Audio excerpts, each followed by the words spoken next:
আবু জারকে ফারিয়ে এসে বলছেন, আমাকে এলাকার নেতা করে দেন না। তখন আল্লাহ রাসূল বলছেন, তুমি বলেছো কি?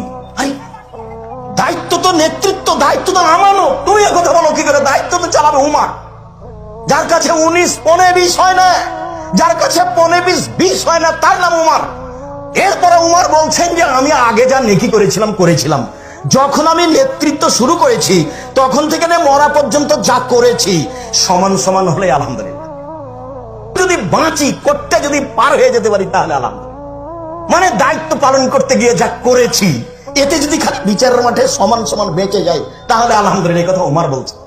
অথচ আল্লাহ রাসূল বলছেন, উমার তুমি যে রাস্তা দিয়ে হাঁটো সে রাস্তা দিয়ে শয়তান হাঁটে না, ওই রাস্তা শয়তান ছেড়ে দেয়। তার ঈমানের ক্ষমতা কত বেশি! 20 পনে 20 হয় না, কোনোদিন হয়নি। হাসিকার এই কথাই বলে, জঙ্গলে বাঘ ছাগলকে ধরে খেত না কেন? নেতৃত্ব কার? উমারের। দায়িত্ব